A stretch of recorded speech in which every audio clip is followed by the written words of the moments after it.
Anyone can set up an LLC online, but did you set it up properly? Are you maximizing asset protection, maintaining privacy, minimizing taxes? I'm gonna go over the 5 critical components you've gotta nail to make sure your LLC is set up properly. I'm Matt Sorensen, let's build wealth. All right, let's talk about the first document. This is one everybody knows. It's called the Articles of Organization, or sometimes called the Certificate of Formation. Different states have different names for it. But this is the public filing you make to the state where you're setting up the LLC that says, hey, I'm an LLC, here's my name, here's my address, here's who's the management of the LLC, and you're officially filing to be an LLC. Now, a lot of people think this is the only thing you need for an LLC. This is not the only thing, but this is the first thing. But even that document in and of itself has a lot of questions you gotta make. Of course, the first thing is, what's the name for the LLC? Now, you wanna use a unique name that no one else is using. If you use a name someone else is using, your LLC is gonna get rejected and denied. Also, you wanna make sure that name's available. Maybe it's a name you wanna trademark in the future, a product or service you're using. You wanna go brand your name. Let's be creative about this and make sure you get the right name. Also, though, you're gonna list the address of the company. Do you have an office address? Do you have a mail service address? Are you listing your home address? Maybe you wanna be a little more private and you don't want your home address listed on there. The next thing you have to list is your statutory agent or registered agent. The statutory agent or registered agent is the person who receives legal notices for the company. Whenever you set up an LLC, you have to say, hey, when this company gets sued, this is the person or company that gets legal notices. Now, you can be your own registered agent only if you live in the state where the LLC is registered. But let's say you're a real estate investor and you got a rental property in Minnesota and you live in Arizona. Well, you're gonna need a Minnesota LLC. And so you're gonna need a registered agent in the state of Minnesota. So most people use what's called a registered agent company. Our law firm and our company compliance business has a registered agent company in all 50 states. So we service this for many clients across the country. And we've set up thousands of LLCs for clients across the country. So we know how to make sure this is done right. But one thing I like clients to use is a registered agent, even in the state where you reside, where you could be your registered agent because you have an address and you live in that state. But I don't want people sending legal notices to my home or a process server serving my kids in the afternoon. I don't want that. Let's list a registered agent company. Most of those will charge you $125, $150, $200 a year to be your registered agent company and to receive legal notices on your behalf. Now, the next thing that is critical that so many people overlook is something called manager and member. When you set up an LLC, you designate who the members are in some states. Now, member means owner in an LLC or shareholder. So if I list myself as a member on the LLC because I chose to file a member managed LLC, I've disclosed who owns this LLC. I've disclosed in a publicly available document that I own this LLC. I don't like that. I want to be a little more private. So what am I going to do? I'm going to do a manager managed LLC. A manager managed LLC says you only list the manager. You don't have to list the members and who owns it. You just list the manager of an LLC. And manager of an LLC is like president of the corporation. It's the person who has authority to act for the LLC. So choose manager managed. We always want to do that. And then just list yourself or whoever may be your manager of your LLC. Now, on the articles, we're not making any tax elections. There's nothing else happening there. There's typically not partnership provisions or other restrictions on the company. In the articles, this is the official filing. You're filing the minimum amount of information you need to file with the state to get the entity active. Let's try to be private about it. Let's do manager managed, and let's list a separate registered agent company so that your name and address are not on the public filing. All right, now the second document is the SS4. That is an IRS form that gives you your tax ID or EIN. But there is a critical thing happening on the SS4. You can choose how you want to be taxed. That's right, the federal government, when you set up a company like an LLC, says, how do you want to be taxed? You can choose. Do you want to be taxed like a sole proprietorship, like an S corporation, like a partnership, or like a C corporation? You get a pick. Now, if you're doing a side hustle, rental property type activity, we're just gonna go single member LLC, disregarded entity, sometimes considered a sole proprietorship. And what that means is the income from the LLC is just flowing down on your personal return as if you didn't even have an LLC. I still get the LLC for asset protection. Anything happens in the business, they have to sue the LLC. They can't come sue me. But for tax purposes, the IRS considers it disregarded. That's the simplest method because there's no corporate tax return, no quarterlies. The income's just flowing onto your 1040 as if the LLC didn't even exist. Now, there's a downside to that. The downside to that is if I'm doing an operating business making $50,000 or more income, I'm better off being taxed as an S corporation. The downside of an S corporation, though, is I have to now file an S corp tax return. I have to now do a quarterly payroll. I got to now issue myself in my own business a W-2. But if you use an S corporation in a business, this is where you're selling goods or services, don't do it for a rental, you can save on self-employment tax. Now, I've got a video here where I go over how the S corporation works and how you can save on self-employment tax. But this is one option you have when you're filing an LLC. You can actually be taxed like an S corporation, but be an LLC with the state. You have a couple more options still, and the next one is partnership, which is very popular. Let's say there's 3 of you starting a business together. You're each 1/3 partners. Well, you're going to be a partnership. You're going to file a partnership tax return that says, hey, here's the money that the company made. And let's say we're 1/3 partners each. I got 1/3 of the profit or loss, and I get a K-1 for that. This is a tax document, kind of like a 1099 or a W-2 that says, this was your share of the profit or loss for the company. Go put it on your personal 1040. Then your other 2 partners are going to do the same thing with their K-1. But it's a partnership return. There's no partnership tax, but you do have to file a tax return that distributes a K-1. That is where you take your 1/3 or 50% or whatever your share of the partnership is. You take your share of the income or loss onto your 1040. So let's look at this LLC here. Let's say I made an S Corp tax election. This is me. I own the LLC 100%. I made an S Corp tax election when I did my SS4. I'm going to file an 1120S tax return. I'm going to have to do a W-2. I'm going to have to do payroll, but I save on self-employment tax. Now, let's say instead, though, I did an LLC taxed as a partnership. And let's say, again, there was 3 partners. We each owned 1/3. Okay, now the LLC is filing a 1065 partnership return. There's no tax due on that partnership return. It's just disclosing the profit or loss that the company had. And then each partner gets their 1/3 in what's called a K-1. And that K-1 goes on to their 1040. Now, some businesses will say, hey, this is an operating business, and I'm going to own my 1/3 in an S Corp. And this partner is going to own their 1/3 in an S Corp. And maybe this partner is like, I don't want to have an S Corporation. You could do that. And then they're going to do an S Corporation and do an 1120S. And there's more tax planning. We do this every day in our law firm. What's the optimal structure? I wouldn't do this on a side hustle type deal, but maybe you've got a bigger business or enterprise. You might use this structure. I use this structure here. I have an S Corporation. It owns multiple partnership LLCs that are operating businesses. We file a partnership return in that business, receive the income, pay all the bills, and then it drops profit down to my S Corporation. So a lot of considerations here, but just to keep it simple, do an S Corp if you're selling goods or services. If it's a small business, if it's a side hustle or maybe a rental property, just do disregarded entity, single member LLC, partnership when you do have partners. Now, the last option is doing a C Corporation. The reason we don't like a C Corporation is you pay corporate tax and then you pay individual tax. You're having double taxation. See, on the first option, single member LLC, there's no company return even filed. On an S Corporation, you do file an S Corp tax return, but there's no tax at the S Corp level. It passes through to the business owner. In a partnership, there's no tax on the partnership return. It passes through to the partners. But on a C Corp, there is tax on a C Corp's tax return, 21%. But then when there's profit that's distributed to the owners, you pay dividend income tax as well, which is lower than individual tax rates. But still, when you combine the two, it's a lot higher than the individual tax rate. So because of that, most small businesses should not be doing a C Corp unless you're trying to be publicly traded or raising venture dollars or something like that. Generally, we're going to stick with those first 3: sole proprietorship, S Corp, partnership. We're setting up hundreds of LLCs every month in my law firm. That is 99% of them. They're one of those 3 options. All right, now the third item you got to get right is the operating agreement. A lot of people skip this because it's not required. The problem is if you ever go to a title company to buy or sell real estate, or maybe you're going to the bank, you're trying to get a loan, you're doing a real business transaction, they're going to ask for your operating agreement. Why? Because you're supposed to have one. The statutes in every state says your LLC should have an operating agreement. And by the way, the operating agreement is the document that says, hey, I want this limited liability treatment. And also, if I've got partners, this is my partnership agreement that says how we're going to operate. So it's critical that you do an operating agreement with your LLC. The other important component of the operating agreement is this is typically the document that says who owns it.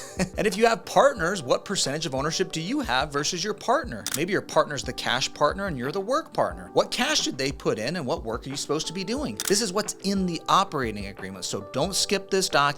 It's a critical document. Even if it's just you as the 100% owner, let's still get it done. Let's document your ownership and that you own the whole damn thing. Now, the next document is the minutes. And a lot of people skip over this because they don't think it's important, or they're like, LLCs don't have to have minutes. Corporations are required to, but LLCs don't have to. Yeah, they don't have to, but here's why you want to do it. One reason is this is where we put what's called an accountable plan into your company. The IRS requires you to have an accountable plan to write off certain expenses like home office, travel, meals. If you don't have an accountable plan, you're not able to write this stuff off. Where do we put this? Right into your minutes when you're setting up the entity, so it's clear that you have these things adopted so you can take advantage of some of the most common expenses that you might have in your business. All right, last but not least, and not to be forgotten, is the BOI filing. This is the Beneficial Ownership Information Report that has to be filed to the federal government. That's right, when you set up an LLC, you have to file something to the state, to the IRS, and to an agency called FinCEN. If you don't do those three things, you're gonna have penalties, or you're not actually gonna have an LLC that can really conduct business. Now, the BOI report requires you to file and tell FinCEN, this federal government agency, who owns 25% or more of the LLC and who has substantial control of the LLC. That would be like manager of the LLC typically. Maybe you have officers or key people in the LLC actually running the business. These people would be listed on the BOI filing to the federal government. Now, there's no filing fee for the BOI filing. There's no fee to the IRS on your SS4 tax form. Your articles are typically going to have a fee with the state. Maybe that's $50, $100. The states vary on your article fee. But the BOI filing is required. If you don't file that, you have jail time, you have fines and penalties. The federal government is serious about this. And again, this is a new requirement that went into effect in 2024. Now, you have 90 days to file that right now. It's going to go to 30 starting in 2025, but you have 90 days to file that after you go get set up with the state. So don't forget this step. It's a new one. A lot of people aren't as familiar with it. Now, if you're like, Matt, I already had an LLC and I never filed that, what do I do? Well, you have until December 31st, 2024 to file your BOI for any LLC you set up before 2024. So make sure, if you're like, I don't even know what you're talking about, Matt, go check out my other videos on this, all right? We've been talking about this. I've been yelling this from the rooftop. You have got to start complying with it. This is a new thing. I don't love it, frankly, and I know a lot of people are annoyed about this. There's been lawsuits about it, but you've got to file this. It is not complicated. It is a private database at the federal government. It's not searchable by the public. And so that is the BOI filing. Don't forget it. There's jail time and penalties. All right, I want to go over a couple of frequently asked questions people have about LLCs. Like, hey, Matt, I did my articles and I listed myself as the member and I was member managed. How do I change that? You can amend it and amend it over to manager managed and just list you as the manager. Now, you have the prior trail showing you were the owner, but there's no way to go back in time and do that unless you got like a DeLorean and plutonium. You know, you want to back to future it, but you can at least amend it moving forward to try and clean up the public database moving forward. Now, the next question I get a lot is, well, Matt, I think I need to be an S corporation. I'm just a sole prop, a single member LLC, but I'm making $100,000 a year in my LLC. I'm selling goods and services. I'm doing consulting. I'm getting commission income, whatever it may be. What do I do? Well, you can make what's called an S election. You can elect into being an S corp later. So you don't have to do it out of the gate. You can add the S election and choose S corp treatment later. That's called an S election.